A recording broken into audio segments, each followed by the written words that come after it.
welcome to our GMID Day, which we are celebrating the 4th time. It started, unfortunately, it's the 2nd time that we are having it online, but hey, I mean, next time we will have a big party, hopefully next year when we celebrate it again.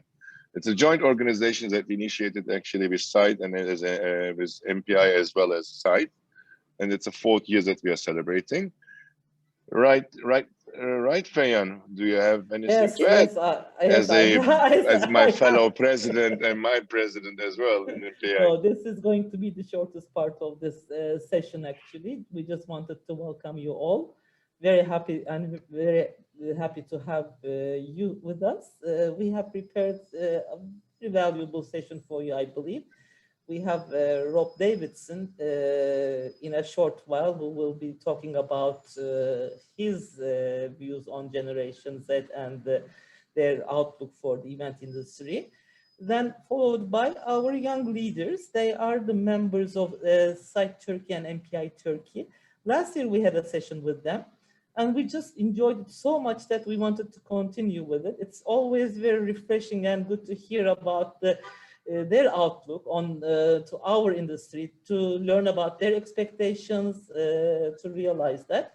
As MPI, we had a mentorship program this year with the university, and that was also an eye-opener for us. Like Hassan and myself, we were mentees. With SITE, we also have always mentorship programs. So that's something that we hope you will enjoy, but let's not keep it long. No, definitely, yes. I mean, as you mentioned, the MPI Mentor-Mentee program, Professor Dr. Özan Kıran Yozcu was the one who led us with the Bosphorus University. Rob said also, it was a great session that we enjoyed during the pandemic, especially because all the other meetings were boring. The only one refreshing was the Generation Z and the students. Anyway, and yes, there is a potential next future and our potential client. I'm sure Rob will talk about it anyway.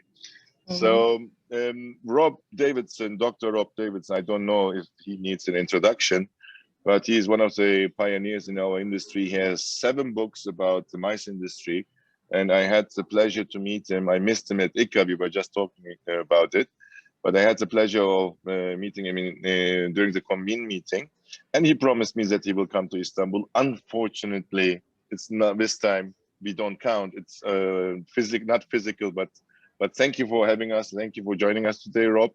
I mean, the rest is all yours. Please go ahead, and the floor is yours. Okay, thank you ever so much, Hassan and Feynan as well, for your very kind invitation to join you on this very special day for our industry globally. And I must say, I'm very happy to be spending it kind of in Turkey. It's a place I've only been to twice, but you can be sure, Hassan, when I make a promise to come to Turkey, I definitely will come as soon as it's possible. Before I begin, I would like to say a very big hello to 2 very special people, Perihan and Erman. I know they're joining us today, and they are incredibly special people. They studied in London, they became our star students, and now they're both back in Turkey, working hard, making a wonderful difference. And when I came to Turkey the 2nd time, which was to Istanbul, they were the world's best guides. So hi, Perihan and Erman. And Perihan, I'm just thinking, do you recognize this tie that I'm wearing? Because this is my tie that you very kindly gave me on that wonderful day when the 3 of us were together. So every time I wear it, I always think it's my Turkish tie and a very nice memory of our time together in Istanbul. So hopefully it won't be too long before I come back. So hello everybody, and I'm going to get right down to speaking about my subject, which I think is one of the most important subjects for our industry, and that is the next generation of young professionals, Generation Y, or if you're American, Generation Z. the young people who will be our clients, our customers in the years to come. They're already attending events, incentives, meetings, and some of them are already organizing such events and choosing destinations, choosing venues. So we need to understand a lot about them because they are becoming the most important generation in our world. So let's begin, and next slide, please. Here we go, and this is kind of what they look like, or what you look like, because I think a lot of you who are listening this afternoon are from this generation. Cohort is another word for generation, and cohort analysis means studying different generations and seeing what they have in common. What do they have in common with each other, which they are different to from other generations? So this is cohort analysis that we're going to be looking at now. Next slide, please. Okay, well, this is a very indiscreet question. And of course, in Britain, we say that a gentleman never asks a lady how old she is. So I'm not going to ask any of you, although not all of you are ladies, of course.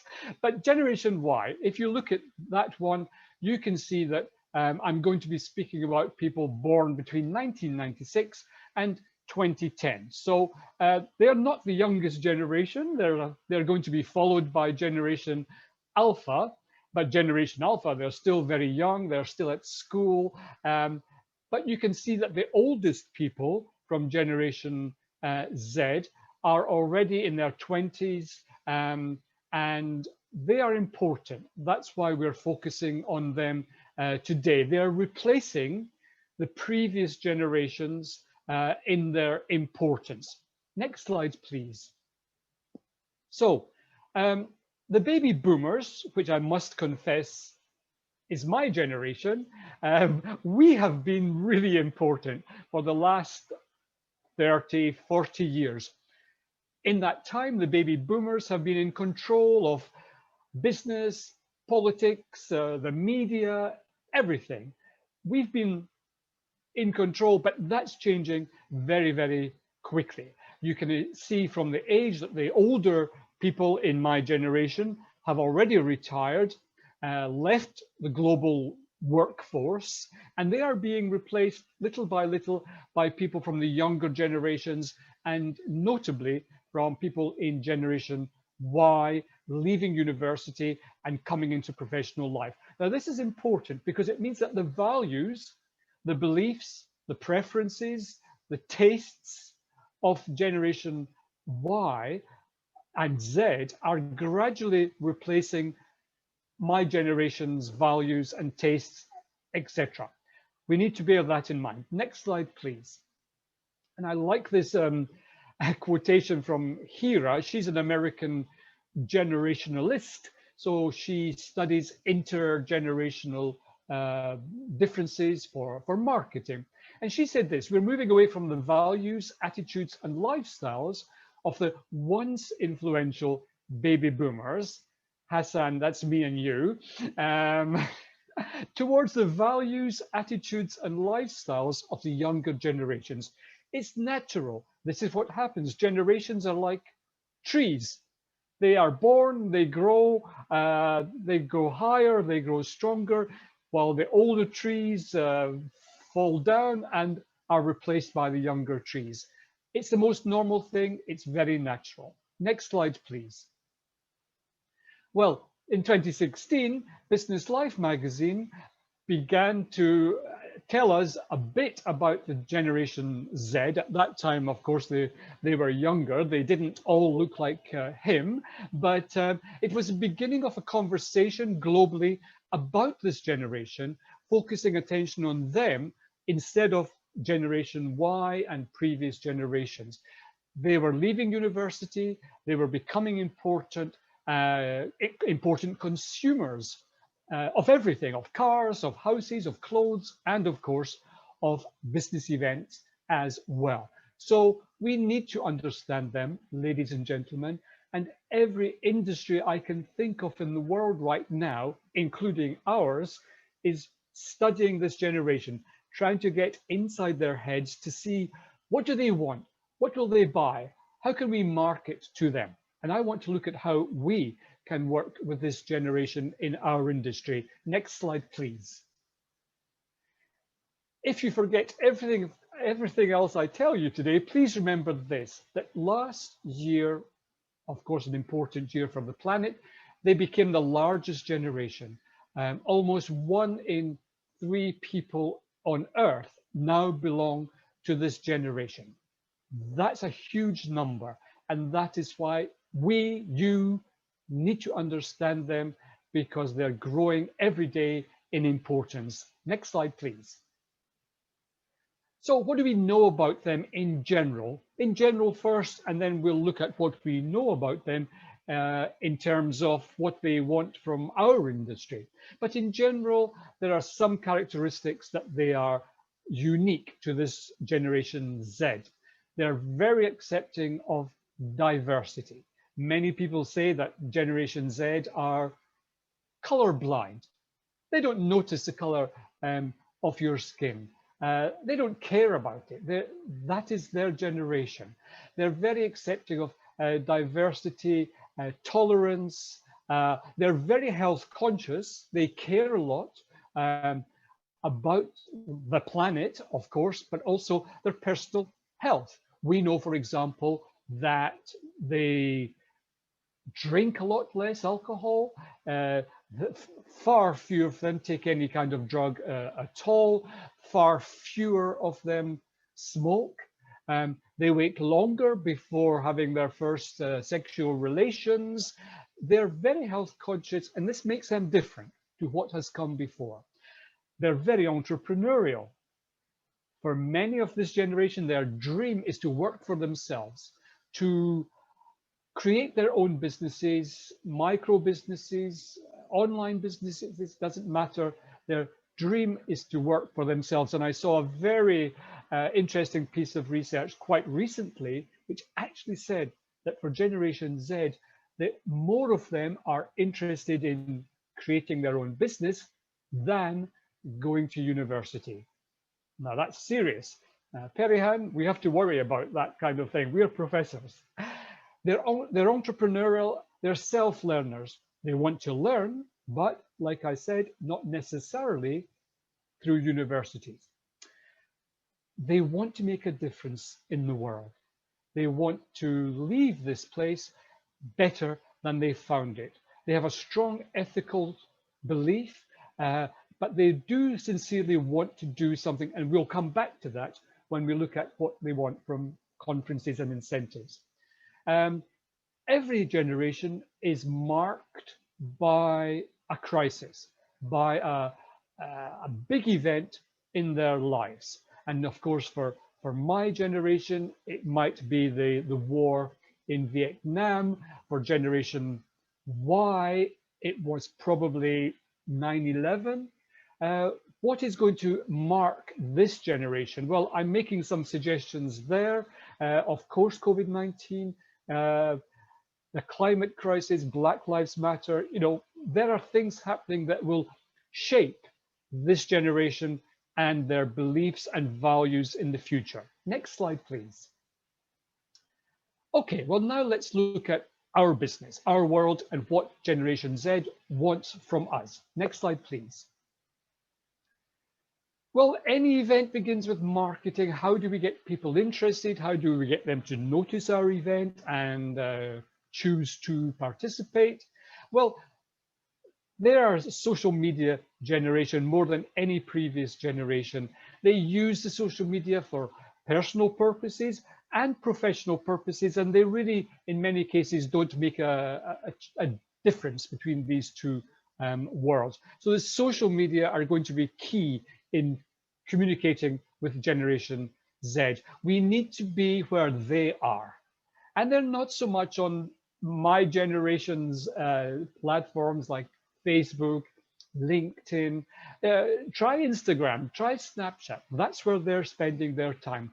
That's how to reach out to them, to tell them about your your event or your venue or your destination. If you're a convention bureau, that's where they are.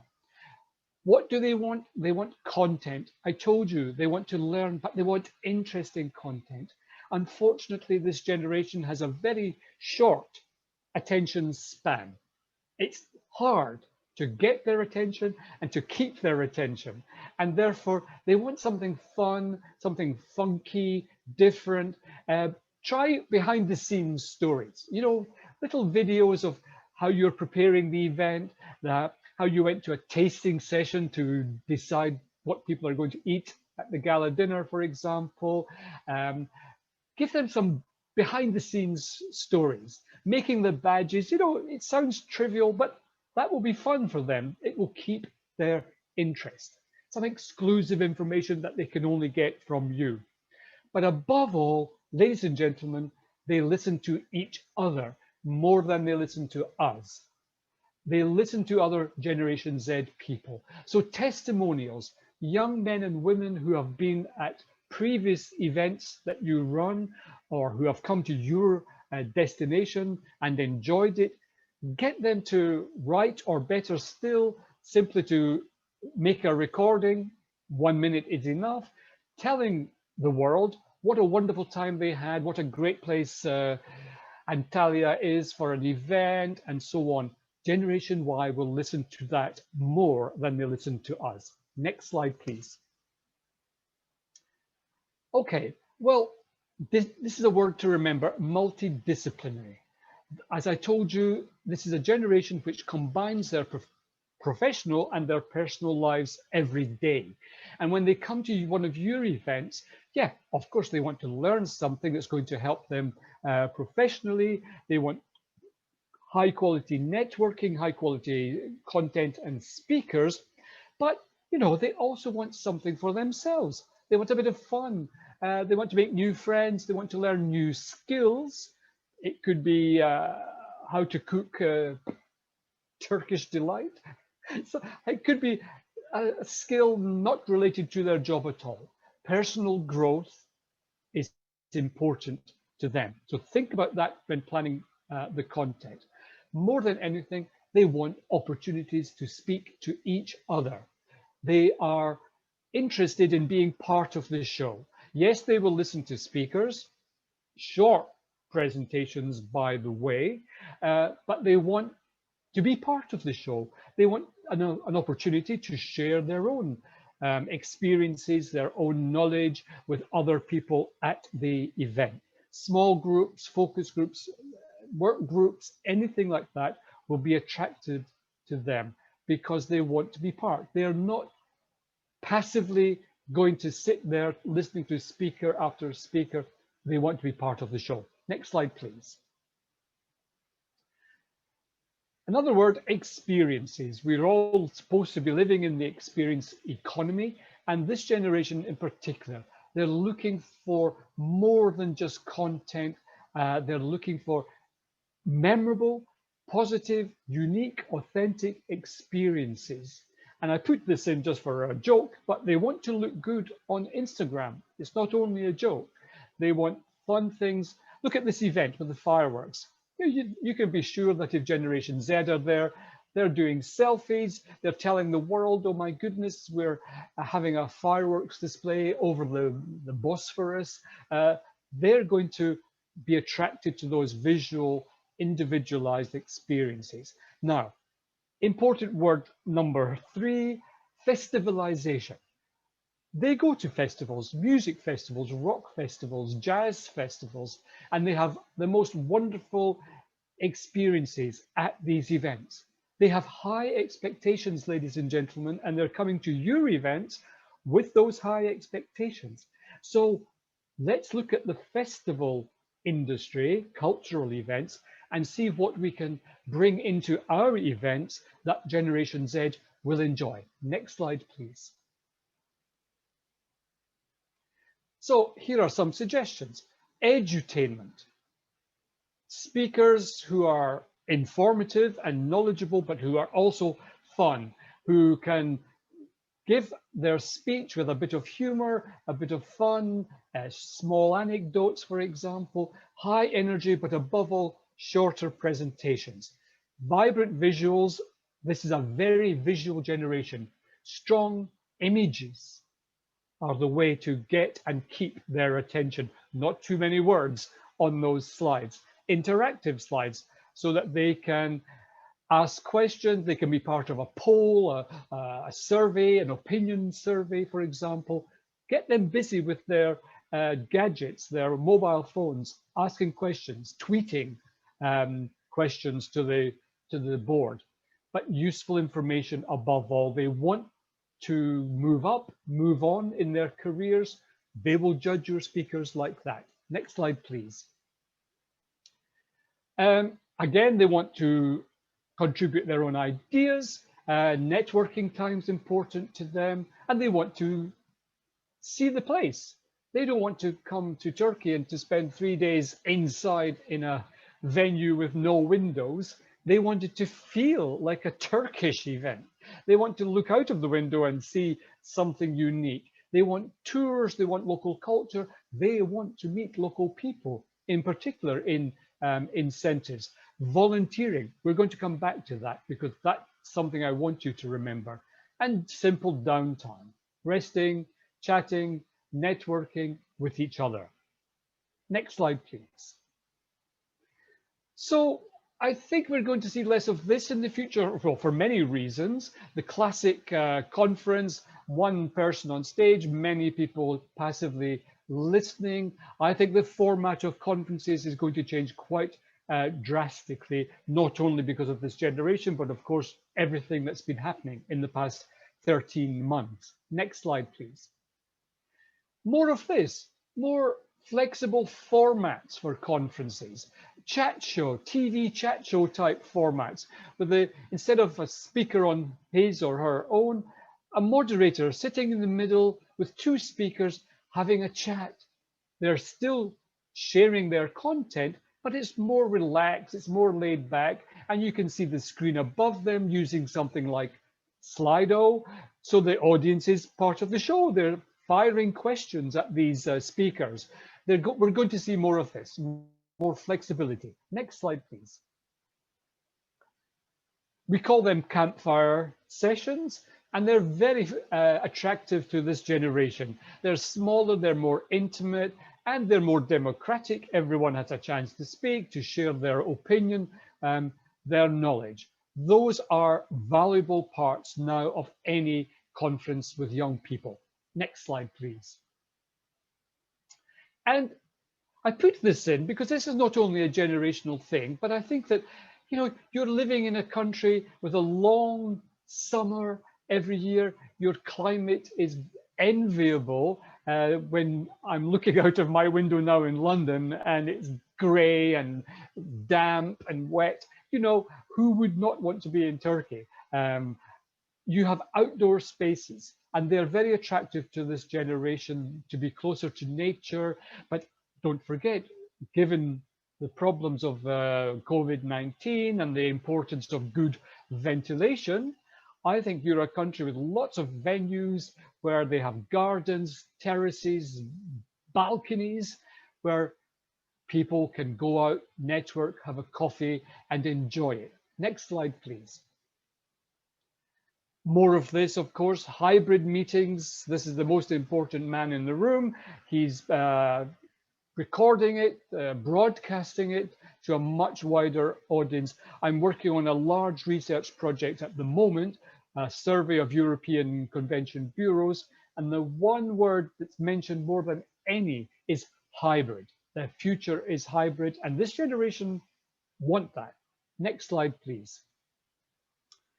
So let's go back to festivalization.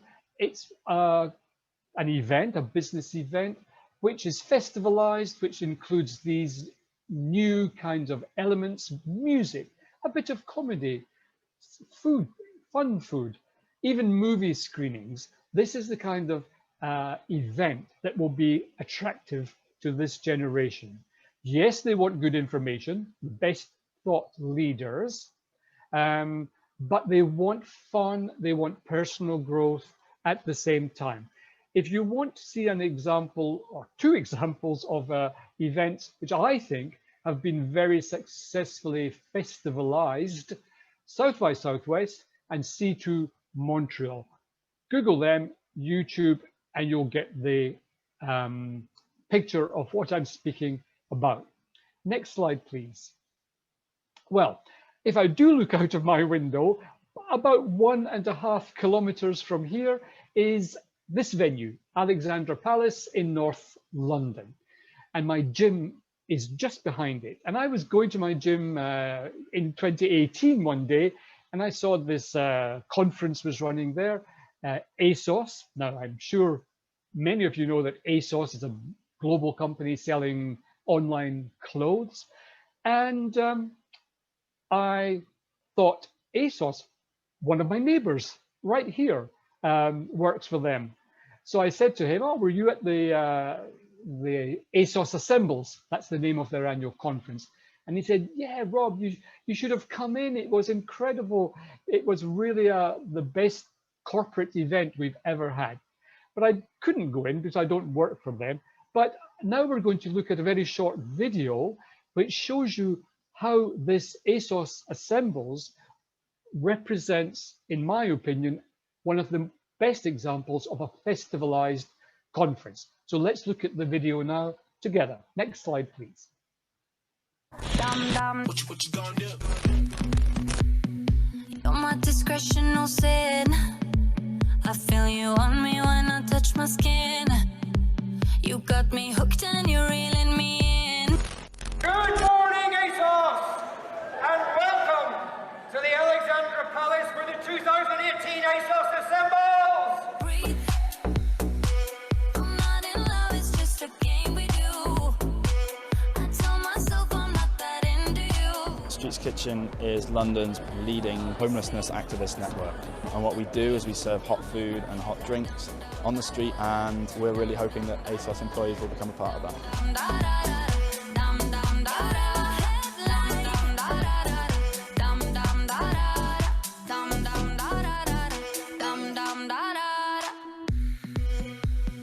You're my obsession, my truth.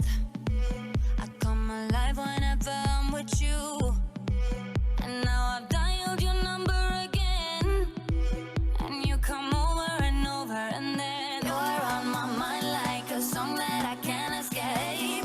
My name's Charlie Craggs, and I'm a trans activist and author, and I'm running my Nail Transphobia pop-up salon today here at ASOS Assembles. Just have these really important conversations, and I think it's really commendable for like a brand as big as ASOS to be giving activists like me a platform. Not in love, it's just a game we do. I tell myself I'm not that into you. But I don't wanna sleep. It's 3:15, and now it's hard to breathe. I'm not in love, it's just a thing we make. With skin on skin, I need the spell to break. But I don't wanna go, and I know that you know. You're in my head like dum dum da da da da, dum dum da da da, dum dum da da da, dum dum da da, dum dum da da da, dum dum da da, dum dum da da, dum dum da da. Wow. Well, we all want to be there at that event, I think, but I think you get the message, festivalization, all those elements that we saw, social projects for local people, fantastic food using street food carts from London. It's an example of what you can do and what you actually must do if you want to make your event attractive to these people. Personalization as well, an important trend, very important for this generation. The one way you can alienate them and turn them off from your event is to treat them like everybody else. They want to be treated as individuals. So tailor-made marketing, tailor-made product content will be of interest to them. They want, and you can do this using the app, they want to feel that they're being treated as individuals. Do that and you will get better engagement and loyalty from them if they feel that you have looked at them as individuals and not simply as participant number 162. Next slide, please.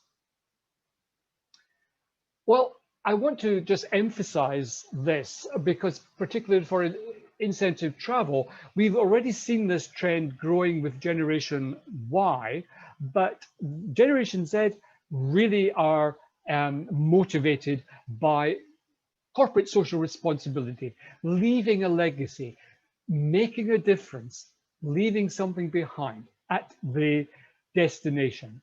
They care more. They have strong ethical and social consciences. They're telling us, we want to do something for local people, for local disadvantaged people who live and work in the destination. That is much more attractive to this generation than the kind of conspicuous consumption, the champagne lifestyle, the best food, privatizing beaches for your group. That's my generation. We love that. But this generation would much prefer to do something good that helps people in the generation or helps the natural environment. Look, next slide, please. So I think less of this, and next slide, please. More of this. These are participants in an incentive trip, but the people on the left, they've been spending a couple of hours picking up the trash in a local park. The people on the right, it's the end of the day, they are at a conference, and they're, instead of going back to the hotel and checking their emails, they're working together to create a nice garden in a home for old people, a retirement home. She's painting the wall, they're putting down grass, and so on. So they're enjoying it, and more importantly, they're feeling good about themselves. You have to think about this. When people come to your destination, what can they do? What can they do if they have 2 hours, or a whole afternoon, or a whole day? Many convention bureaus on their home pages list projects, charities, environmental projects that your participants can get involved in. Even if it's just for a couple of hours, they will love it, they will love you, and they'll have a much more meaningful experience at the event. So think about that. What could they do? It's not a thing just for poor countries. You're not a poor country. You're not a third world country. Neither is this one. You don't have to look very far in any country to find disadvantaged people, orphans, homeless people. They're everywhere. These are people who can benefit when your participants do something, even if it's just everyone puts in 10 euros into a box at the gala dinner. It's a gesture. Next slide, please. Okay, we're getting close to the end now, and I'm really apologetic because we all hate those speakers who speak for too long. But I finally want to look at destinations. What are the places in our world that this generation are attracted to? Next slide, please.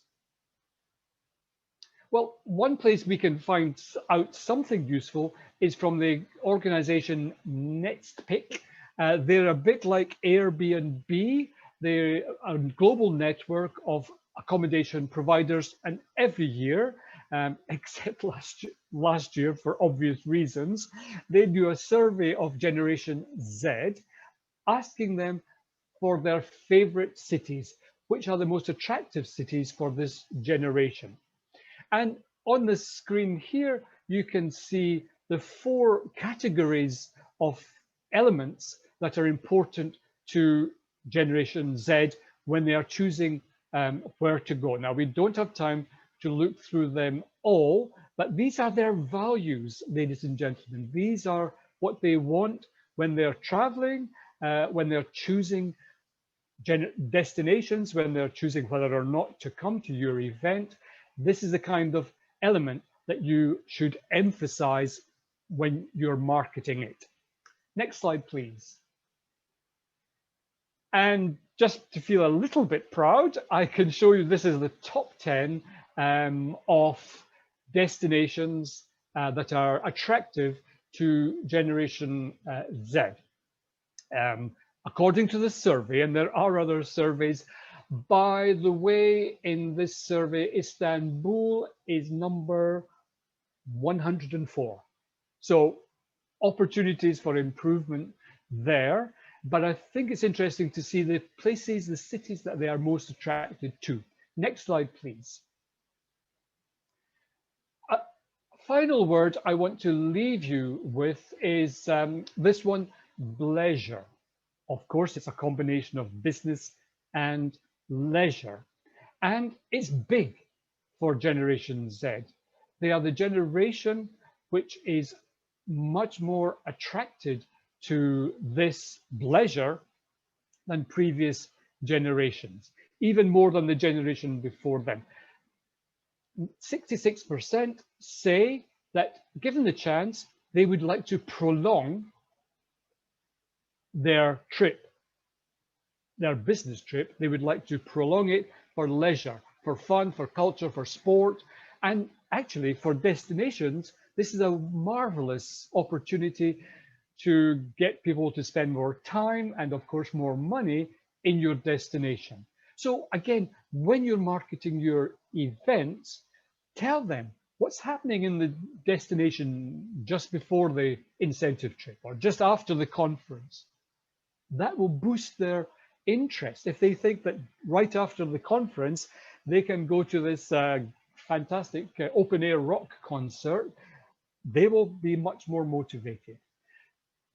Don't expect them, however, to stay always in the same city where the conference was. In this survey, it showed that 45% of them, yes, they stayed longer in the country, but they went to a different city. Never mind, the country benefits. So leisure, think about that too. Next slide, please. And this is what will make them decide whether or not to stay in your destination for fun. Entertainment, is it iconic? Well, of course, certainly Istanbul is. And if they're accompanied by friends and family, that will make them much more motivated to prolong the trip instead of doing so on their own. Next slide, please. Well, I want to say a very big teşekkür ederim to all of you. That's my best Turkish. But final word, and this is my publicity corner. Many of the things I've been telling you about are in my latest book, Business Events. I'm very proud of this book. It tells you everything about conferences, corporate events, everything, award ceremonies, incentive travel. And if you look at it, you will find that two of your compatriots, Ehrman, of course, his story is in the book, his career, and also maybe Eda, you're listening today, Eda Özden. I've written about Eda and the marvelous things that she has done in terms of incentives. So thank you to everyone. I think we have some time for questions and answers now. I'm going to hand over to the moderator again.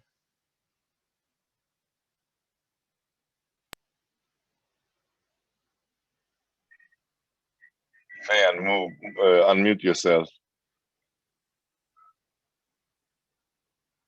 Well, anyway, Rob. I thought I did, yeah. Anyway, you can, I'm sure we have some questions. Thank you, Rob, for this beautiful presentation. When I heard about it, actually, I have a niece who was born in 2000, and a lot of similarities I found out about her attitude to life generally and traveling and what you have said. If we have some questions, please, you can write them on the chat, or since we're a small group, you can also unmute and ask the questions. We would like it to be nice, comfortable, and cozy. So, may I? Please, Can Tekin. Rob, thank you very much. It was really great. I have recently received a report from DDP, Digital Design Enterprise, prepared in Paris. Actually, it is until 2023, what kind of trends that brands will be using for communication. they talk about Z generation and baby boomers. And what you have been presenting is really reinforcing this report totally. Actually, Z generation is crucial, but it is different from country to country, according to the characteristic of the countries. So our Z generation may be slightly different than the Z generation in Holland or Denmark or USA. So what is your suggestions on this? Because our cultural heritage will affect the habits of Z generation. And you are right that at big companies, our Z generation becoming decision maker. So Absolutely. Okay, Kantikin, thank you so John, much. you can call me John. It's easier. Well, it's a wonderful question. And I think that why I'm so interested in cohort analysis is that what we see when we look around the world is absolutely what you say, that there are a difference between Dutch Generation Z and Turkish Generation Z. However, what we see globally is that these cohorts, these generations, have more in common with each other in different countries than with different generations in the same country. So I have more in common with yourself, for example, because we're kind of the same age, if I may, than I have with a 21-year-old in my own country. The formative experiences which make you and me who we are, those are lived experiences which the younger people haven't lived, in the same way that we haven't been born like them into the internet age. You know, we had to learn it because we were born before it. So it's very interesting looking around the world. For sure, there are differences, but they tend to be less than inter-country differences, intergenerational differences. That's why marketeers are so attracted to this this theory of cohort analysis, because if they're marketing globally, they're knowing that approximately what works in China will also work in France, generation by generation. Thank you. Thank you. Thank My you. pleasure.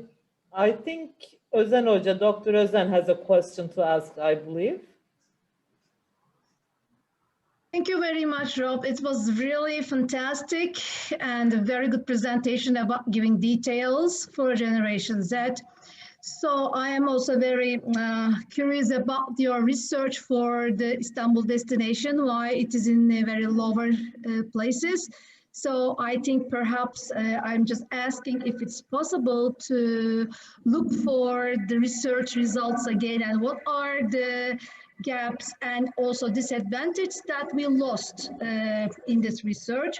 And perhaps after that we can make another research that because we can continue research to do in Istanbul, and also perhaps we can make this research in cooperation with site and MPI Turkey, and then also see if there is any progress and also what can be done to make make Istanbul much more preferred by Generation Z, because I believe that Istanbul is a very interesting and a fabulous destination for young Generation Z, because we have a good history and a good food and many entertainment. And so I think your trend is interesting, that edutainment that fits the destination in Istanbul. So I think we can work on it. Huh? What do you think? Ozan, I think it's a very good point indeed. And for Istanbul, I know there are other cities, but for Istanbul, for example, well, the good news is that you are in the list of countries that they look at every year. Now, I just gave you the 2019 figures. If I had more time, I would, and you can do this yourself, go back over the years, because it's a longitudinal study, and find out, is it normal for Istanbul to be, not in the top 100 or even the top 50? Because I can't think back to what was happening in 2019, but if there were problems in Turkey, for example, that were in the news, the global news, that can affect momentarily the position of your country or of your city. I don't know, but we need to know that. We need to know, and why not MPI and site commissioning a project to survey this generation globally, because they're still young, but it won't be long before their PCOs and their incentive house employees, they'll be choosing destinations soon, and they will choose destinations in their own image to some extent. So I think it's a job to do, and Yeah. Then we can work together and feel for the future. I mean, perhaps 2021 or end of 2021. Why not? Listen, I would love to work with you. I would love to work with you. So let's keep in touch about that. I will keep in touch with you. Okay, thank you. Nice to see you here. Deniz has a question, I believe. You raised your hand. Yes. Right? Hello, everyone. Rob, thank you very much for the presentation. I've just a question regarding the accommodation part. As you know, the accommodation is also part of the meetings. So what would be the preferences of this generation for the future? Wow, Dennis, your name is easy for me to pronounce, so thank you for that.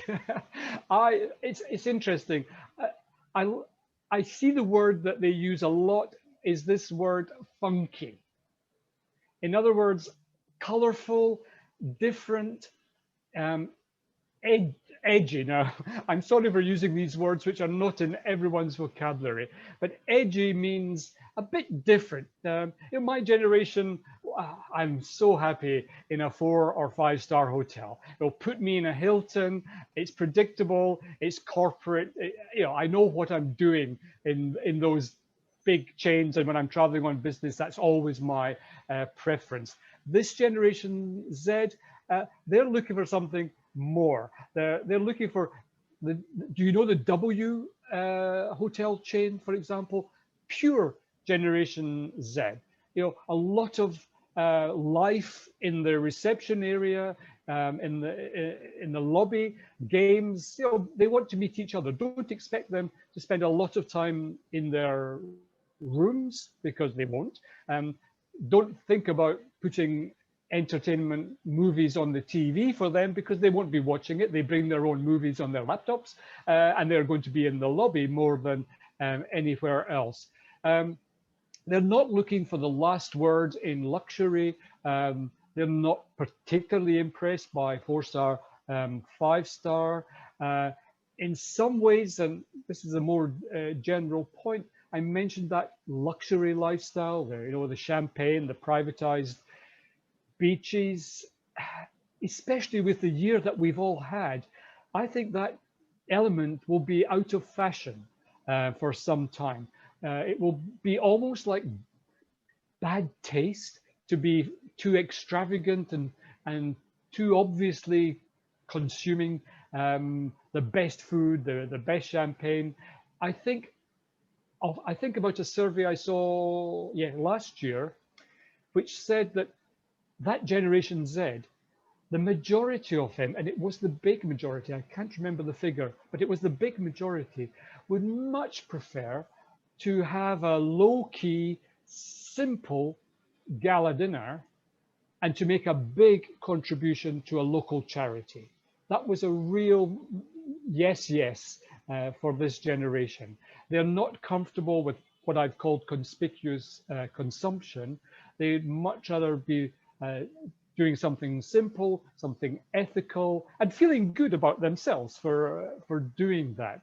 So look at those funky hotel brands. I was laughing to myself the other day, more and more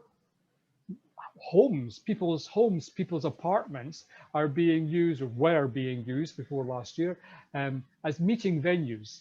They're like Airbnb, but instead of for sleeping there are people with fancy, nice apartments, colorful, great view, terrace, who make money from hiring those homes out while they're at work. And that was a growing trend before the pandemic hit us. And it's different, it's more memorable. You know the same as me, Dennis. You can go to so many meetings in the seminar room of a Hilton, and they're kind of all the same. And you forget which Hilton it was. Bland, colorless surroundings, very corporate, not for this generation. Thank you. We have three people actually, Shen, Hassan and Handan, who are in line for questions and comments. Also on the chat, Oya Aydın says, I think the cost is so important for Z generation. Istanbul is now so cheaper than the other countries. It can be an advantage. So I don't know if you agree with that idea that the cost is so important, or is it being not very conspicuous? I don't know. Yeah, I think it's what you say, Fihan. It's just great. There's somewhere they can go without feeling that they're spending a lot of the company's money, or spending some of that money on better things. For example, it's something I think that makes the country more attractive. This is a generation which has, even at the age of 20, they've traveled much more on an international level than any previous generation. I was 19 before I even left my country, which, by the way, is not England, but Scotland. I need to say that. It's very important to me. I was 19 the first time I left Scotland. And this generation, they've been to Paris, they've been to Amsterdam. They're looking more and more for what we call second-tier destinations. So not necessarily the capital city, because they may have been to Istanbul, with their parents when they were teenagers, but maybe off the beaten track places, places that are less well known. They're cheaper, but also, well, the word we use in English is braggability. Braggability. They can come home and brag. Oh, I've just come back from this town in Turkey. You've never heard of it, but what a treasure it is. It's a gem, it's a jewel. That has much more value, braggability, than saying, I've come back from Istanbul. Oh, have you? How was it? Same as usual? I don't know. I'm just speculating here, but good time for simple, low-key, second-tier destinations. Okay. Okay, Shan, you have a question, huh? Okay. Thank you for this inspirational speech. It was really nice. At first, I was really upset when I heard that Istanbul was on number 104. But then I looked at the top 10. I took a screenshot of it, and it's like London, Stockholm, Los Angeles, Toronto, New York, Berlin, Munich, San Francisco, Amsterdam, and Vancouver. So then I thought, like you said, like, Generation Z doesn't mind about, black or white or like, religions or this or that. But on the other hand, the first top 10 destination is very Anglo-Saxon, very sterile, quite atypical, quite typical destinations. So does that mean that although they seem like they don't make any preferences, but when it comes to going to a destination, they are more on the, let's say, sterile side, or they're more conservative when they're making their destination selections? Wow, that's a very interesting point of view, Sen, and you're absolutely right about the Anglo-Saxon nature of some of the top destinations.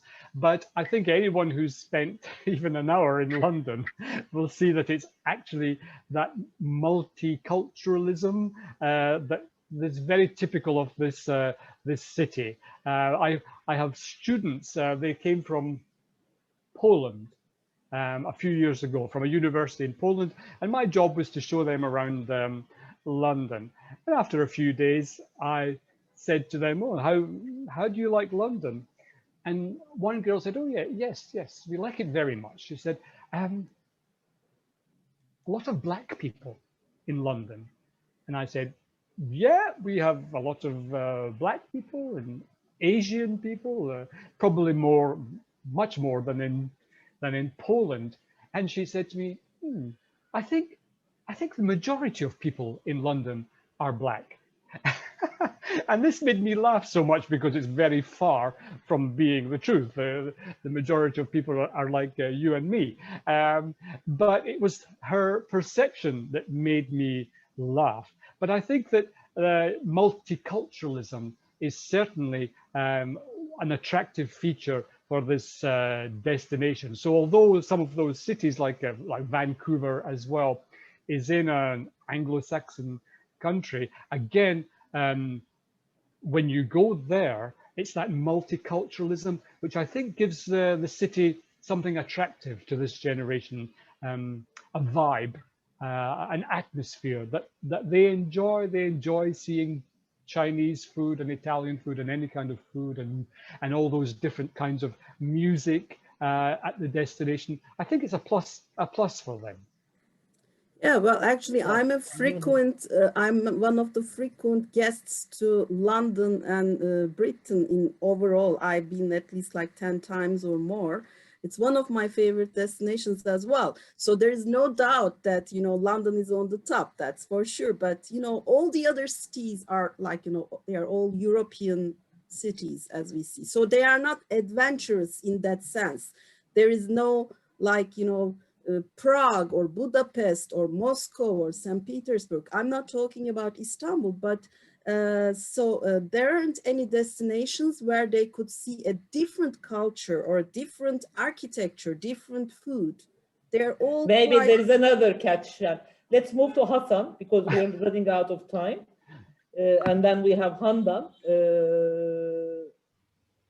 Well, as you mentioned, you're a Poland student. You should share with them my story when I was invited as a student in '86 to work in a coal mine as an engineer, and I had to go to shower in the shift with 2,000 Polish coal miners just back from my summer holiday. So I was totally the black sheep in the shower with 2,000 white Polish guys. Anyway, my question is was more about the effects you mentioned shaping the future of Generation Z. There are a few effects. You mentioned the climate crisis, which we are adapting anyhow. It's part of the sustainability. You mentioned Black Lives Matters. We touched base the diversity, but COVID-19 is one of them, and everybody is curious, how will COVID-19 shape the future of Generation Z, which will affect our business as well? You mentioned in between the lines hybrid. Yes, everybody talks about it, but what is your personal opinion? How it's going to shape the industry, especially the demand or the effect of COVID-19 on Generation Z? Oh, I think it's the $1 million question, Hassan. This has been a year where the world has become... I asked for your personal opinion, rather than... Yeah, I think it's up to us, our industry. We need more than ever to persuade everyone, not just Generation Z, but everyone of the value of what we do. Give them wonderful reasons why they should travel to participate in our events, when it's so simple to go online, to sit in front of your laptop in your kitchen and to listen to the speakers. We need to look at everything we do and the value of what we do, better content, better care for the environment, emphasizing the importance of that networking element of the conferences and incentives that we organize. We need to be clear in our own heads, what do we offer that can only work well on a face-to-face basis? What are the limitations of virtual and hybrid and all that? Because there are many. You don't need me to tell you that. My personal opinion is we will persuade this generation to adopt face-to-face events if we make a good enough case. It's up to us to have strong arguments to justify the time, the money, that you invest when you travel overseas, in particular to a conference. So it's up to us. I'm optimistic. I'm optimistic that we can do this. I think that our industry has an opportunity here to become more reflective and philosophical about what we do, and instead of in the old days the same thing.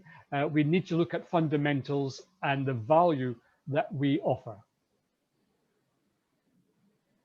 Okay. Thank you, Rob. So I think it's time now to shape up, Fayan, correct? We have a couple of more questions. It's fine. Okay, let's. Handan wanted to say something or ask a question.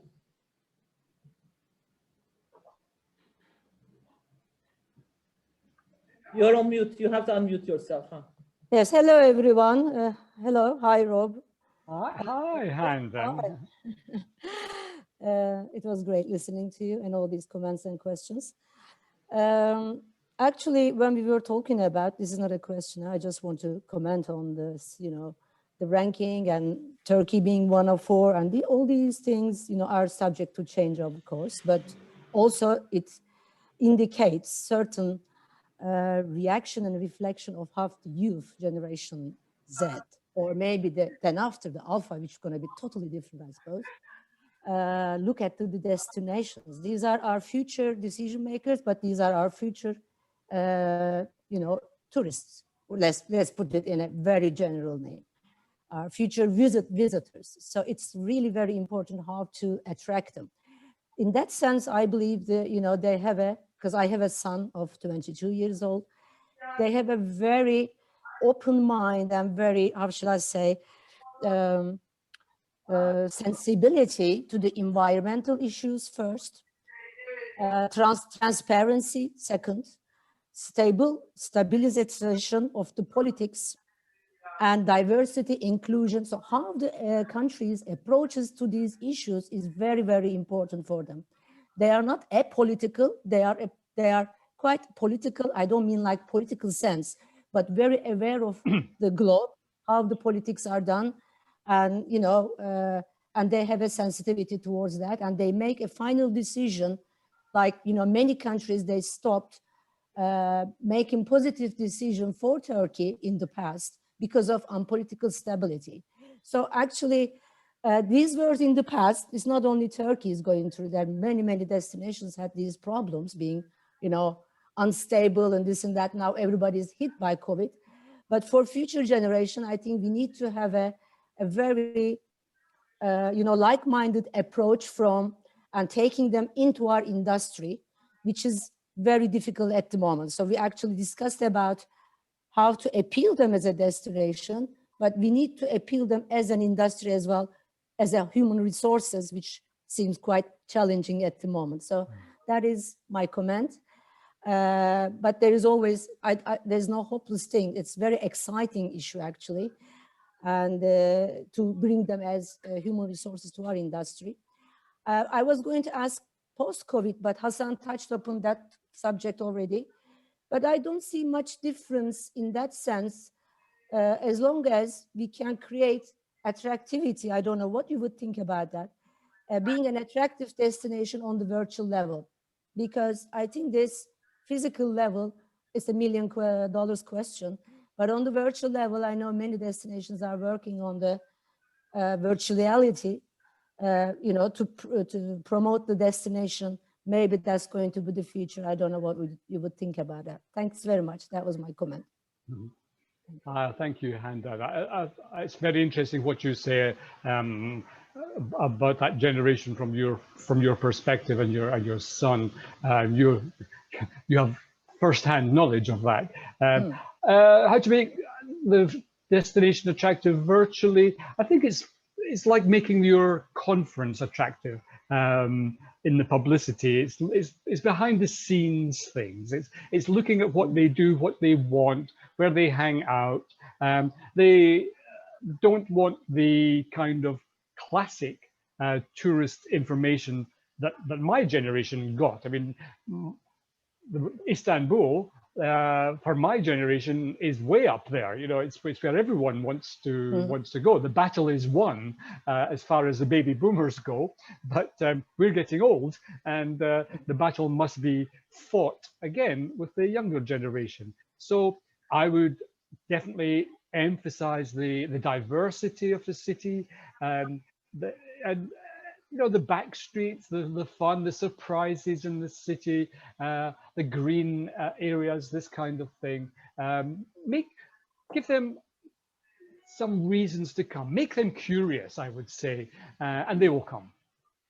Actually, I wasn't talking specifically about Istanbul because every destination has their own, you know, challenges and attractivities, and I didn't think that the first 5 is Anglo-Saxon because all these, you know, we all have different attractions. But when we're talking about future, maybe we will be including esports into our events, you know, hybrid events, because that's the generation which will be looking for entertainment in the events itself. So it's definitely. a broad thinking, not just on the city thinking. Yeah, I get it. Well, Yeah. okay. Well, thank you very much. I think we don't have any other questions, and we really need to move to into our other session, next session, which is going to be the young leaders. Now we're going to listen and hear from them what they are expecting and what they think about the event industry. This year we have been quite, as both in MPI and SITE, we have emphasized the young leadership. That has been one of our goals for both chapters with mentorship programs, with making them or sponsoring them or making them members, the university students and some of the young leaders. And Merve, who is actually on our board on SITE Turkey, taking care of the young leadership team, is going to moderate our next session. Last year, we really enjoyed their session. This year, we'll see what they're about to say. So, Merve, the floor is yours. And before Rob, please stay with us, so we will get an assurance. You gave us a nice lecture and brief about the Gen Z, but let's see if they approve what you said. Please, I mean, because you never know. You never know what. Yes, you never know what they can say. As you said, they are individuals. Yeah, do they recognize themselves? Or do well, we? Rob, thank you very much again. Thank you. For the audience, I mean, we have 2 links there published with you guys, and we will have we will share you the presentation later on with you, and also the link again for Rob's book. It's very special, the last one. Please, I mean, try to get it, and especially Özden Hoca, you with your students and so on. So, thanks again, Rob, for the time. And as Fayan already said, the floor is yours, Merve. Let's see if Rob has given us decent information about your generation. Thank you so much. We are very much excited. Thank you, Rob. But Rob, you're not obliged to stay. I mean, you can. No, I think if I go, then you can speak your own language. So that's easier. I'm not young. I'm not Turkish. I'm getting out of this. No, we have an international crowd. I mean, you can. No, the session will be in English. Yeah, the session will be in English. Maybe I'll hang around in that case. Yeah, it's up to you totally. So I can for 10 minutes. Then I have to go. But okay. Let me well, see. So thanks again, Rob. Ignore me. My pleasure. So we will gossip Merve after Rob has left. Okay. Okay. Oh, hello everyone. Good evening. Thank you for investing your time with us today. My name is Merve, and I will be moderating the Young Leaders session as SITE Turkey Board Member Young Leadership. Today we have an amazing panel on the expectations of Generation Z from travel and incentive industry, where we will be going a little deeper and sharing experiences from our beloved young leaders.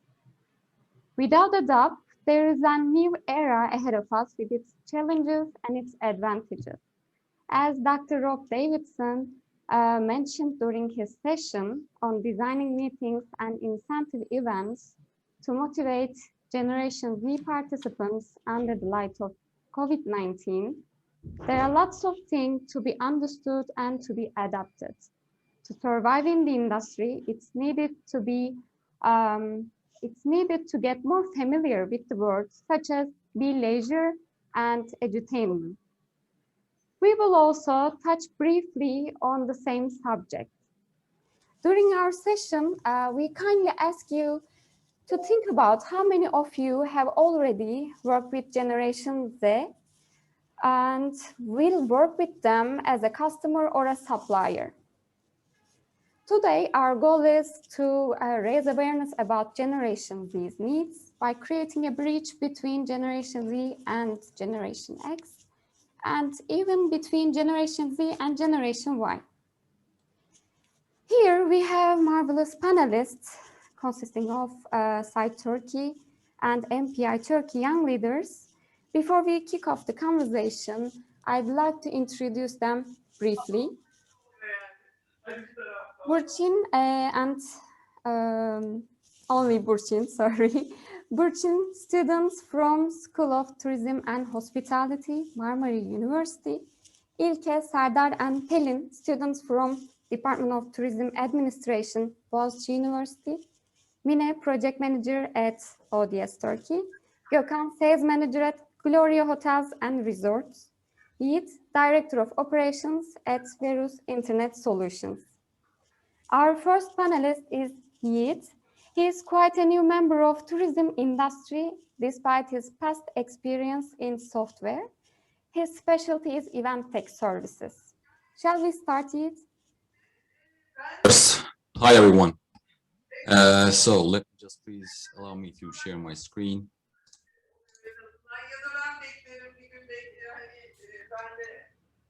Okay. I hope everyone can see my screen. Okay, great.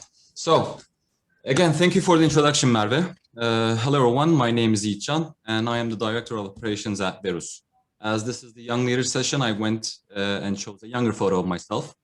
And before we hear from our Gen Z speakers, I'd like to go over what was discussed last year in the Young Leaders sessions and the changes we have seen from the last time we spoke. So, 2021 AD, last year, or how I like to call it, 1 AC, the year of COVID.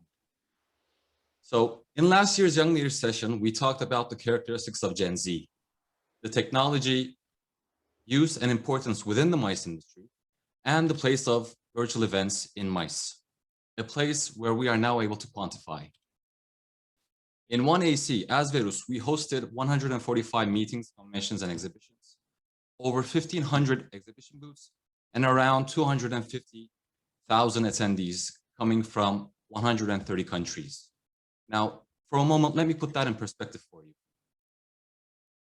I think even the most skeptic among us can't deny the place of virtual events within our industry.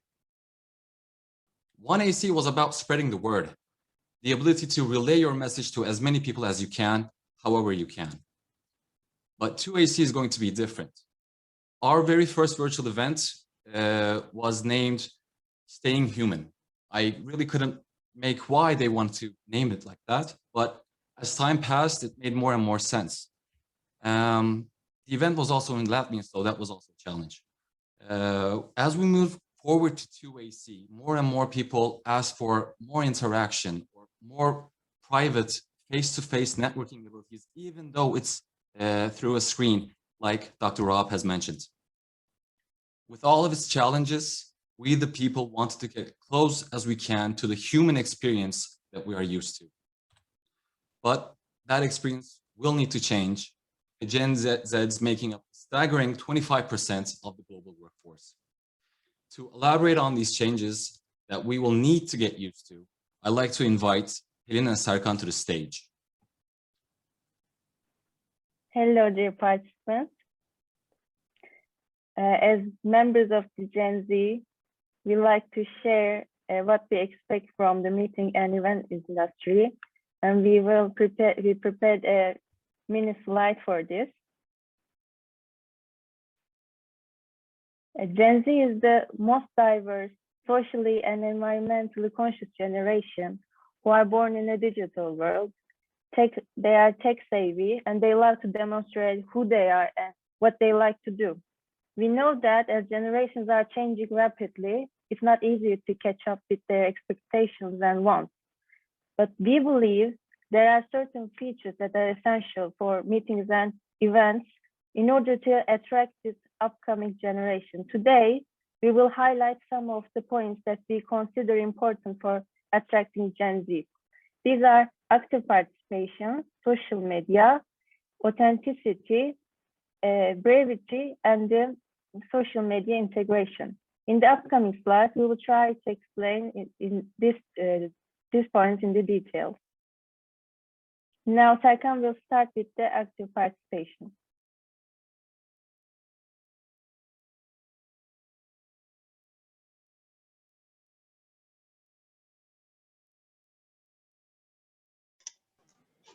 What will appeal to Gen Z is meetings and events that are participant-driven. Adopting a co-creating culture will accommodate their autonomy, because this generation does not merely join an event and meeting, but they also want to create and shape it. We also look for events where participants can be heard, ask their questions, and interact with each other in smaller groups.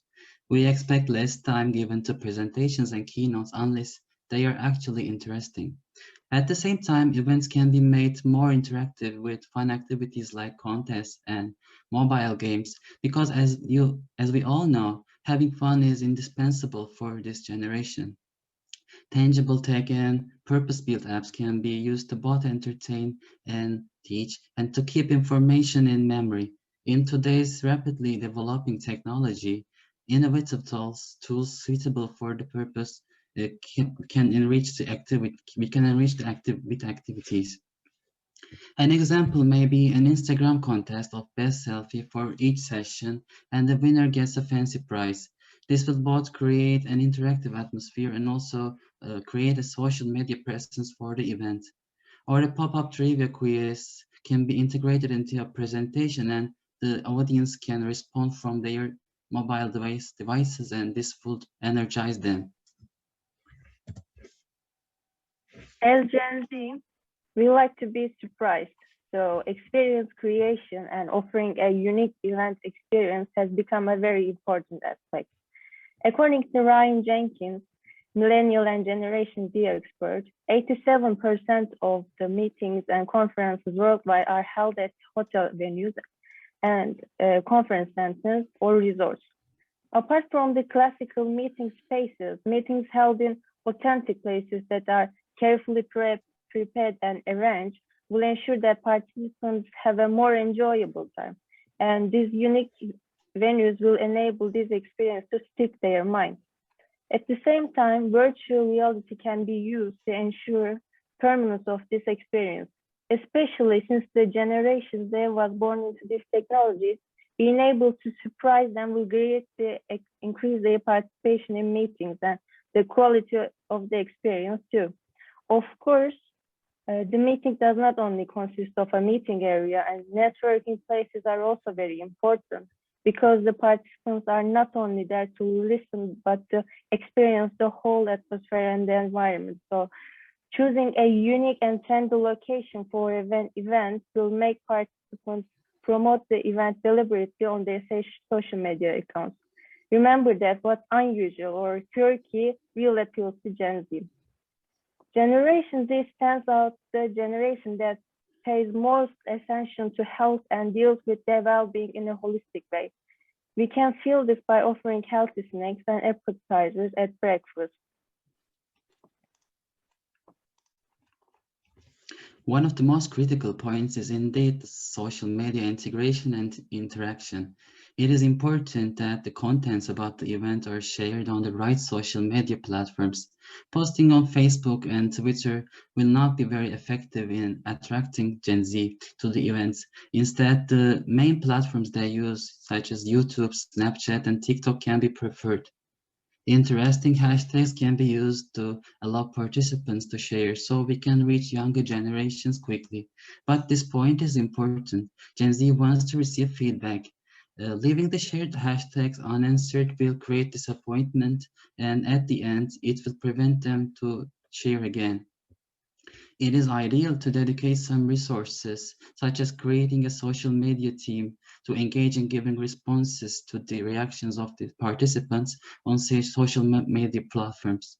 For example, Instagram stories shared by participants can be reposted by the events account. On the other hand, working with micro-influencers related to the theme of the event will be an effective way to reach a wider audience. You may ask influencers to help you launch social initiatives, share your posts, suggest their followers follow you, and even take over your social accounts for a day. Events or meeting planners can reflect more on creating opportunities for Instagrammable moments and quick snaps. Now, Pelin will talk about the importance of having a purpose. Called the change generation due to passion and desire to make a difference through work, individuals of this generation need to see the connection between what they are doing and broader social impact. Gen Z looks for a purpose in everything they interact with. When they know an event is beneficial for the society and environment, their intention to participate in it will increase. So it's a good idea to include activities, workshops, and sessions that promote social awareness in events. For example, greening an event can be a good idea to start with. You can win over Gen Z by promoting green initiatives and choosing a green venue. So what about the brevity of the sessions? It is a commonly known fact that Gen Z and millennials have shorter attention spans because of growing up in the digital age where overstimulation is the norm. People can pay attention for 10 to 18 minutes before they start checking out, according to science. That is, if you limit your meetings to this time frame, you will get the most attention and productivity from participators. It will be very useful to include interesting content, interactive narrative methods, and stimulating visuals that will require the participants to be alert, so therefore to prevent loss of attention. Every generation has its own language, and Gen Z is no exception.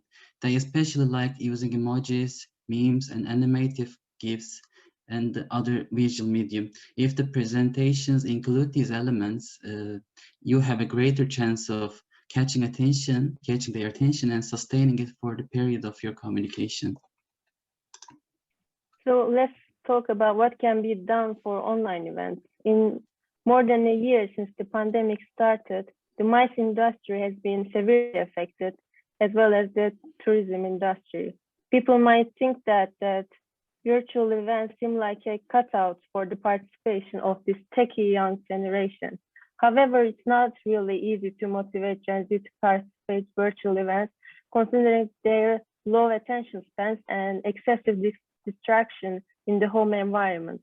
For this reason, it is extra important to include content that will attract the attention of the participants. At the same time, the audience's participation in virtual events with an open camera will encourage them to participate actively. And this leads to a more intimate and open communication between speakers and the audience. Although these points about Gen Z may seem to be disadvantages for event planners, Gen Z's participative and feedback-loving nature can turn it into a win-win situation for the both parties. Considering virtual and hybrid meetings and events are becoming more widespread and the changing structures of these events, it will be much easier to attract their attention and redesign events by collaborating with Gen Z. These feedbacks can also be a good opportunity for us to get know better them, because they are the workforce of the future. Now we talked a bit about the theory part, but what about how does it really apply? How the theory really applies to the industry? Mine, can you share your sector experiences and observations regarding this topic, please? Hello, everyone. My name is Mine. I'm project manager at ODS Turkey. First of all, I'm pleased to have the opportunity to take part in this panel discussion. Referring to previous Pelin and Serkan's presentation, I would like to share some examples in the life that are practiced. Don't you think it's a sign that we are part of the change? What are we doing here? Many years ago, we encountered push-button phones. After that, mobile phones, then iPhones, then FaceTime, Zoom, and more. This is the change itself. There are changes in many cases like this. Since the new generation is planning travel or meeting more consciously and more interactively, nothing is becoming what it was before. Even you, after all these years, are the same person that you were in college or university, or are your expectations are the same it was before? It will be a little bit funny example. In our childhood, when we went out for play with mud, other mother was getting angry to us when we have dirty our clothes. Now there is a slogan in TV commercial, dirt is good. So that generation is encouraged to live moments and experience. On the other hand, I will give a very powerful example to explain it better. 5 or 10 years ago, there was no concept called influencer, YouTuber, blogger, etc. But now there is a crowd of the people that poses like a travel role model on social media. They get involved with hotel and tourism promotion agencies, marketing strategies. They help them to control target customers' choices in the way how they want. Magazines and journals are not attractive anymore for people who plan to go somewhere. Instead, they prefer to see what people experience and visit. Furthermore, the new generation of customers who are more mindful is becoming decision makers. They are taking the social and environmental impact of the products they buy and service they use into consideration before making the purchasing decision. We already received RFPs for ecotourism alternatives at ODS Turkey. From now on, we say it will be an incentive with smaller groups. We say because of COVID-19, but I think one of the reasons for this is now that people want to get more personalized service. The new generation wants local experience instead of ordinary. They want to get in touch with local people. So if you ask me, the decrease in the number of people will affect incentive tourism? Yes, but I think there will be a good interaction. The number of the people in the group may decrease, but maybe the number of our back-to-back group will be increased, or it may increase per person cost. Meetings are now preferred to be held hybrid in terms of carbon footprint. Recyclable glass bottles then preferred instead of plastic bottle in the face-to-face meeting. There are many examples like this. Now I will show in a video what I want to say.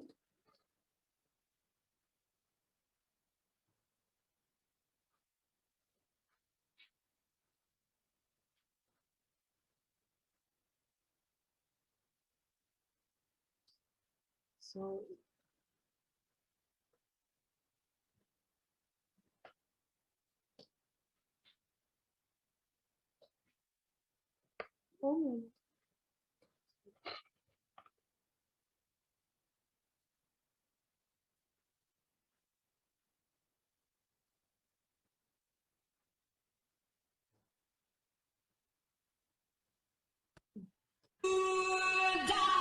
Don't you want somebody to love? Don't you need somebody to love? Won't you love somebody to love? You better find somebody to love. Don't you want somebody to love? Don't you need somebody to love? Won't you love somebody to love? You better find somebody to love. So we are talking for now, but in the future, we will discuss with alpha generation. So in short, the only constant is change itself.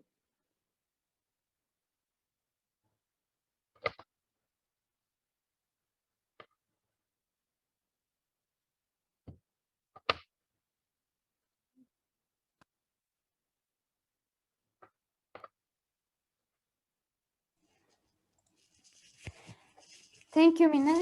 You exemplified the subject perfectly, which Pelin and Serkan presented. Also, as far as I see, Generation Z not exactly aim to save money for the future.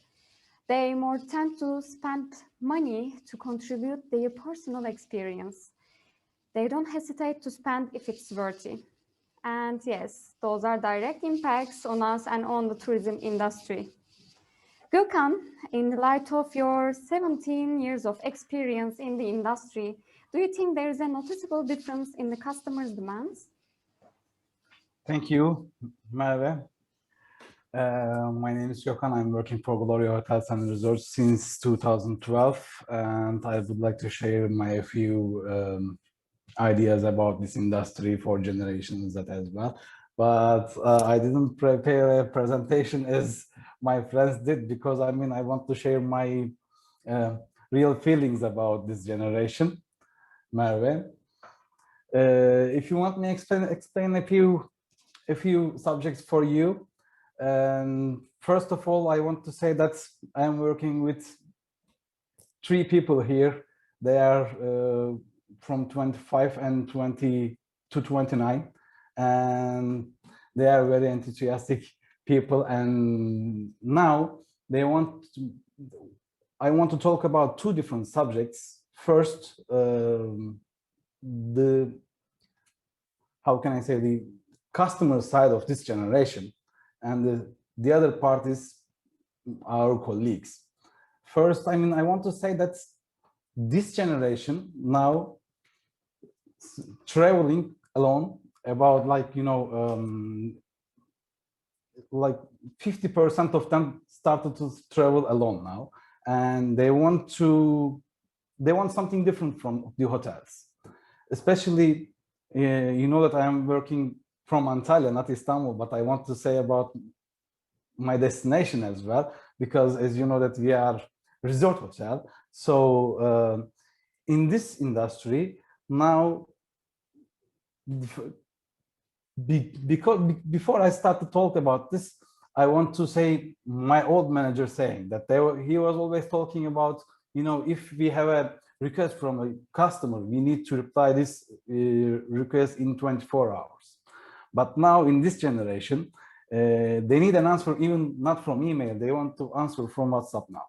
And this offers, at this position in MICE industry in Antalya, they are always asking offers from WhatsApp, or they need an answer in 2 hours, in 3 hours, because they want to confirm, in very short time. So what we need to do as a hoteliers, we need to give them a fast answers.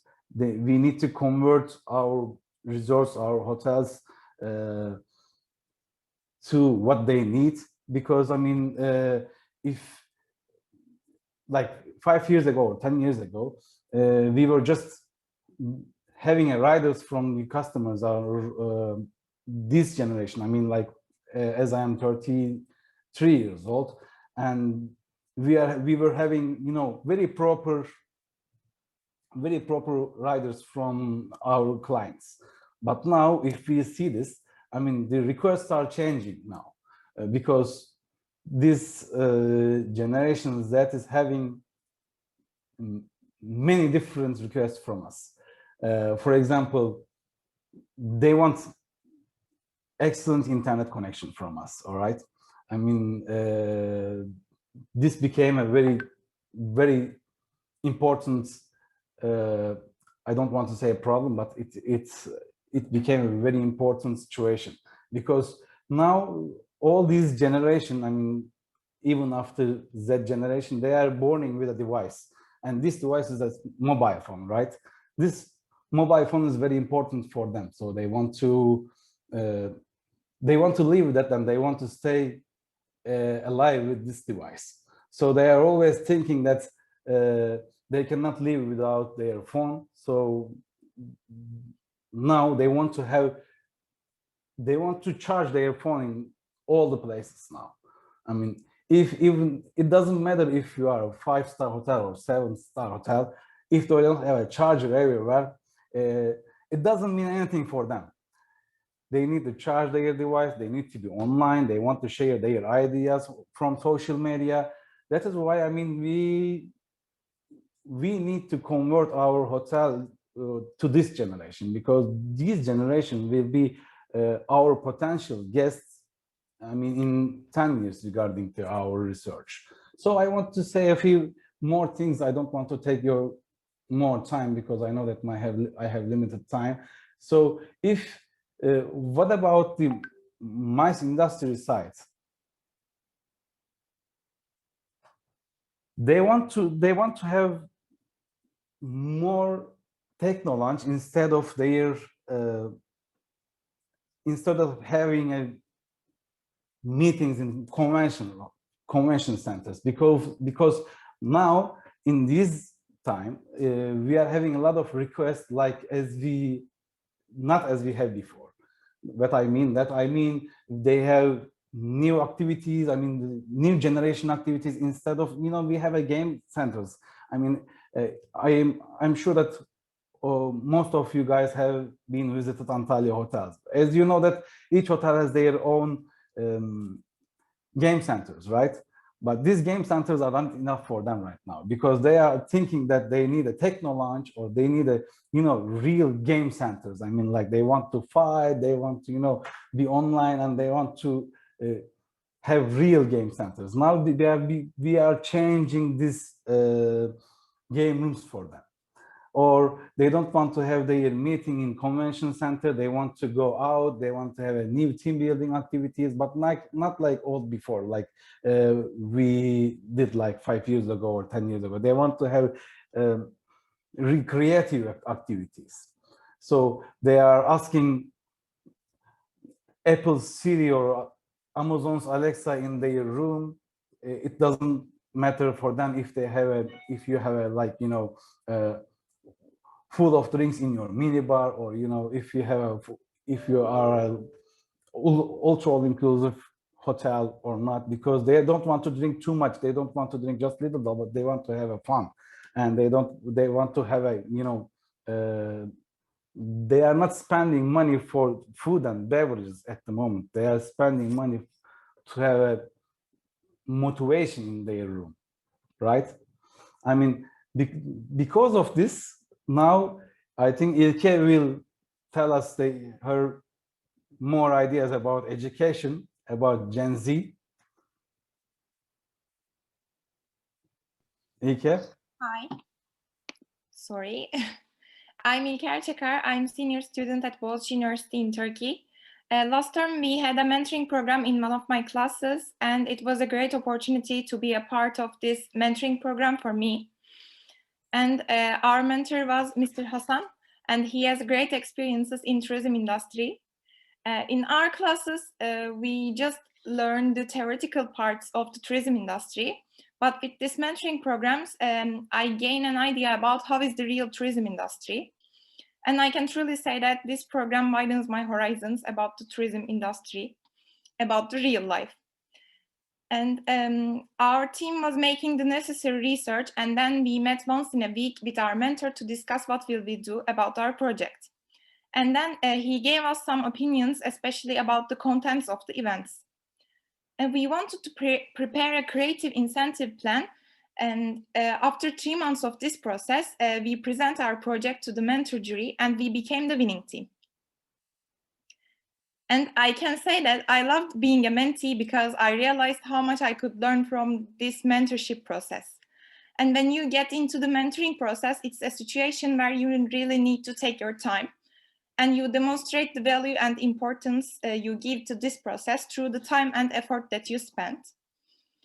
In the process of preparing this project, we as Generation Z had fresh and wilder ideas, but some of our ideas were also very much appreciated when we are explaining to our mentor. But some of them seem like almost impossible to realize.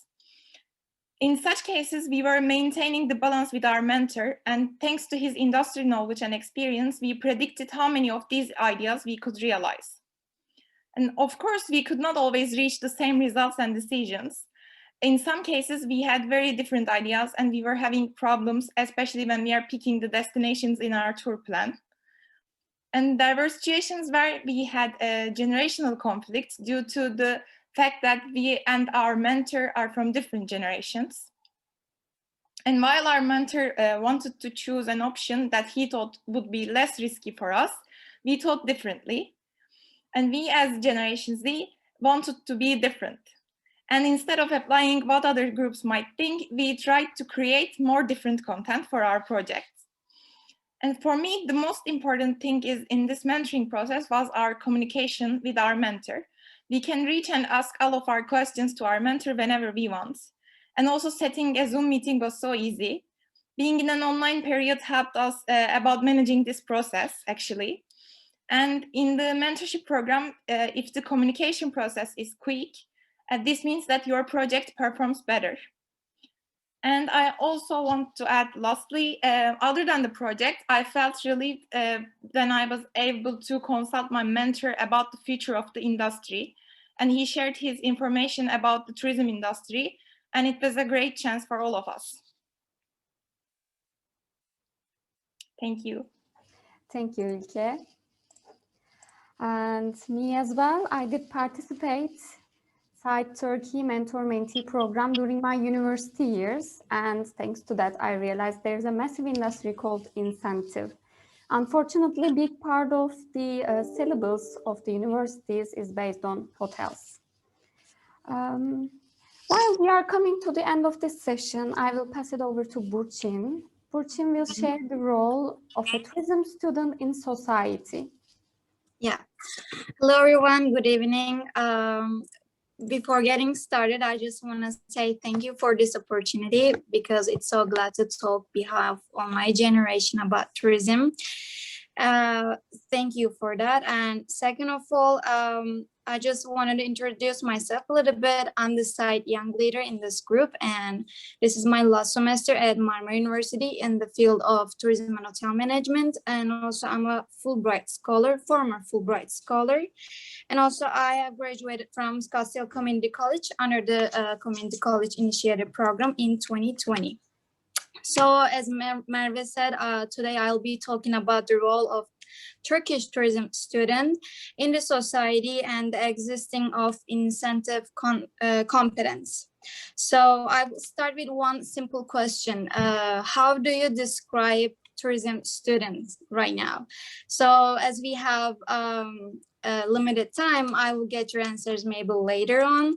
But I can describe tourism student as responsible, maybe a hard worker and have common sense. And I can count lots of things like that in the list, but me as a person, I can describe like that. When we think about other people, like outside from the tourism, they don't think tourism and hospitality is a major that needs to be studied in. This is the main problem, one of the main problems that some students do not have confidence about their field. And this problem causes a little bit more details. I can describe it later, but we all know tourism is not about hospitality and it's not about resorts and holidays. Tourism is representation. Tourism needs representators in it. So we need more support from people who are running this sector. And this support can be more mentorship programs like Ilke was in, maybe more workshops about public speaking, maybe for second language, maybe some professional languages, and maybe it can even maybe some, I can say, let me see, emerging professionals, maybe more conferences about scholarship and certification programs, because we need these professional skills to be to create more future generation. Oh, sorry about that. I missed that note. Okay. We need these programs and this support for students because future generation will be the creator and decider for tourism. So after this pandemic, we all know tourism will get its power right away, quickly. So we should raise awareness about maximize our future generation mindfulness and visions and missions. Overall, my session, my topic was like that. So I will pass it to Merve for this. Thank you for this opportunity again. And if you have more questions, I can answer it later. Thank you, Burçin. I believe we struck a note of a roadmap for the next steps on having a tourism student within the industry. Well, before we get to the Q&A session, I would like to ask the panelists if they want to add anything. Okay, then. So we are excited to hear your questions. Is there anyone? Merve, I have a question for İlke because I have heard about her speech almost twice today. What was your risky ideas about incentives that Hasan didn't accept? That was my question. I mean, because I was also a mentor, and we tend to suppress you. I know that. I realize that. Like, you have these ideas, but we say no. This is not done. This is not. That's our generation in a way. We try to be less risky. We try to be on the safe side, etc., etc. But now that we have listened to all this, let's hear what are your crazy ideas. Actually, it's not so crazy, but when we are yeah, but I just wanted to continue with our ideas. Like we were like pressuring actually Hasan Bey about it. Our first idea was like we were thinking to choose the Cappadocia as a second destination. And Hasan Bey also wanted to use this idea, but actually we didn't want, because I will know that like all of other groups will choose Cappadocia because it's trending and everybody wants to see, and a lot of foreigners knows this place and they want to see. I know it, but I didn't want to use it because I think it's like the similar things with other groups. I wanted to make a difference, and I asked my friends, can we choose like Şanlıurfa and Gaziantep, because I think we can do it. But when we are saying this to Hasan Bey, he said that it's so risky. It's 2 destinations and you need to move the guests. You will be great in sales and marketing. I was the one who told you to skip Cappadocia. Serkan, back me up here. Pelin, back me up here. Come up with something crazy. That's what I told you, İlke. I only refuse that you will make the Mexican die when you make them see one destination in 3 destinations in one day. That's the only protest that I had. İlke, you will be great in sales and marketing. You have a great future. But I don't think the same. Actually, we can ask Pelin and Serkan, because you were like suggesting some ideas about like the Cappadocia, like the horse riding and like the other things. Boring, Hasan, boring. But at the end you persuaded them, because I remember like I was joking, İlke. Anyway. Okay, so any questions from our audience?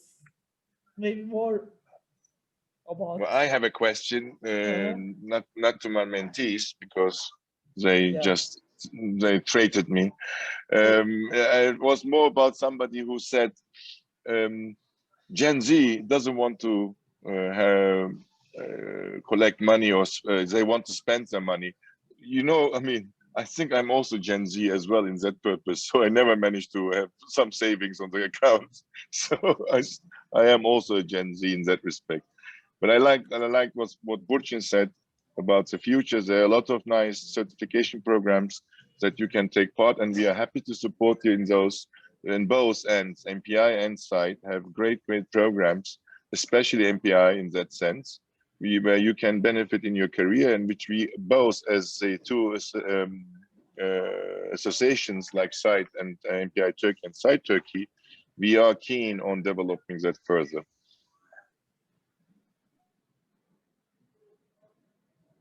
And Can Tekin has a question. Okay. Or something. She had a comment. That's what I was doing. Can Tekin, please unmute yourself. You have to unmute yourself, Can Tekin. Thank you very much for your excitement, your presentation, and your self-confidence. It is not easy to make this presentation in front of us, And as I am a senior lecturer at Vata University since 3 years, I am really pleased to see you, how you feel confidence about your future. But I have several advice for your future career. Also, I wrote down to chat part. Please investigate always trends in not only in travel industry, but also in communication industry. What is going to happen that you have been doing already? Then you can make your career opportunities and your decisions accordingly. And you have to be flexible. Secondly, because I gave a name, Rohit Bhargava. He is very well-known keynote speaker about predicting future, about meeting industry. Since 10 years, he has been predicting the future. And even the pandemic time, he participated 100 sessions in USA. And if you have a chance, please Google him and how he is predicting, how he is forecasting the future. And because you can make decision now, but these decisions may not lead to a very fruitful future. That's why please be very interactive with your future opportunities, ladies and gentlemen. Thank you very much. It was really great. You have proven that Rob is not wrong, actually. I mean, it was so parallel to what Rob has said. So kudos to the boomer Rob, who did a great study, but we could have listened to you from that as well. So Yeah, I was also surprised to see the parallelism between them, but then he has a point. So obviously has a point. As I said, well, okay. If you don't have any more further questions, shall we conduct our session today? I think so. Well, thank you everyone for joining. Well, I loved again us. seeing. Thank you. Yes, it was great. I mean, so nice to see you all again, especially the young generation. And I mean, joking apart, during the pandemic, that was the best thing that could happen to me, to motivate me during the pandemic to work with my mentees. I mean, it was such a refreshing, and I was texting them and saying, "Are we meeting on Sunday evenings?" and so on and so forth. So I loved it, and thank you for your positive energy in that regard towards me on personal level. Well, Fehan, let's close the session, I think. Exactly. Thank you, everyone. Thank you for all our international friends as well joining. I don't know at what time, which time we're from, but thank you for joining us, and also as our Turkish colleagues and the young leaders. And also thank you for conducting this session in English. Last year we had it in Turkish. I know that English is not your native language, so you took a double trouble of doing this, and you're very excited. I know that. So thank you. Great presentation. Good luck to you. We welcome you in our industry. You're already welcomed in our associations, and we look forward to working with you, I guess. Thank you. And yeah, and especially thank you to you, Merve, to leading that session entirely. You're a great example and a great ambassador for the young leaders. Thank you, Merve, for that, and everybody else. We love you all and hope to see you soon in real life. Exactly. I mean, it was a long day for you, but thanks to you, we met all these nice people. Thanks to GMID, we met Burçin. I mean, bring us these jewels more so we can work with them. Yes, I all applaud them. Thank you. Yes, for the future Thank you all. leaders. Thank you so much. Bye-bye, everyone. Bye-bye. Thank you for joining. Bye-bye. Thank you for joining. Thank you for listening. Thank you.